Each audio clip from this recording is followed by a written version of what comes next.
Time is ticking down for the people who live in Tent City, just outside of Uptown. Tent City has been a concern for months, but this is the first time that local leaders are taking drastic action to shut it down. And we're speaking with lawmakers and those who called Tent City home to learn more about the situation. We begin our team coverage tonight with Fox 46's Robin Kennedy. And Robin, you spoke to some of the homeless residents there. What happens to the people once the tents are gone? Yeah, one man tells me he has no idea where he'll go now that he is getting kicked out of Tent City. And he says he has concerns about going to a shelter. Take a look at this video posted to Twitter from the publisher of Queen City Nerve. He says a source shared this video with him that was taken last month. Look at that blue tarp as rats come scurrying out from under it. Residents of Charlotte's homeless encampment, Tent City, have until Friday night at 5 to get out of Tent City. Mecklenburg County Public Health says there's an immediate health risk because rats are all over the place. I can't put it on the county to say it's the county fault, you know what I mean? It's my fault for being out here. It's my fault for being in the situation. Cortez Gilbert doesn't know where he'll go next. Do I really want to be sleeping beside a sex offender? I do that right now. And the reason why I say that is because in those boarding houses, a lot of those boarding houses are filled with sex offenders. Cortez has been living in Tent City since last April, and he says he feels like some of the people who claim they're trying to help have just been looking for photo ops. People need to be put on blast. To say you come out here one or two times and you see the pandemic and you see these issues amongst your people. Joel Siegel says he's been trying to help people in Tent City. I did go to one of the overflow shelters.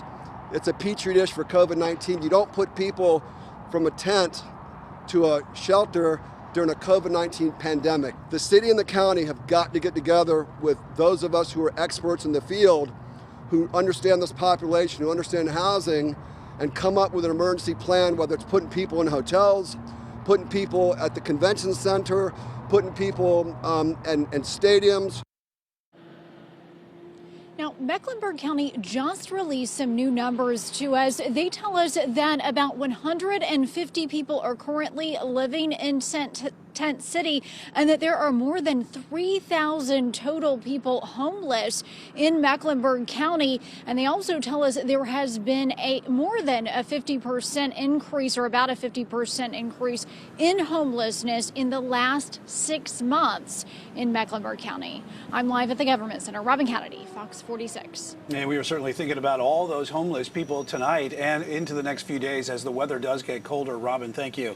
Activists in the community have been extremely vocal since last night's announcement and have called on the Mecklenburg County commissioners to solve the problem immediately.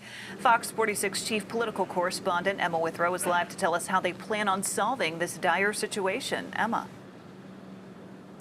Right, Lindsay. Well, I spoke with 4 different county commissioners today, and they all basically said the same thing, which is they will be transporting residents who don't want to go to shelters to an additional hotel that they rented out with FEMA money. And there are also currently social workers at the encampment right now guiding those residents on how to exactly get to that hotel or shelter wherever they choose to go. Now, residents will also be able to stay at that hotel for 90 days, and caseworkers will work with them to find more permanent housing while they're staying there. And if Tent City residents don't have transportation, they're offered a free ride from CATS to get to the hotel or shelter. Now, once they leave, it's when it gets tricky, though, because the question is who's going to clean up the mess and the health hazard that is at Tent City right now. And here's what Commissioner Myers said is going to happen from here on out. From what I understand, the property owners have been in touch with the county, vice versa, and there's a joint effort in doing that. With the eradication of the rodents, I believe this falls on the county. And commissioners said although the 72-hour notice seems extremely quick to get those residents out of Tent City, the health director said if it were up to her, it would be 24-hour notice because of the health risks that are so serious currently at that encampment. And we'll hear more on that at 6, but for now, live in Charlotte, Emma Withrow, Fox 46.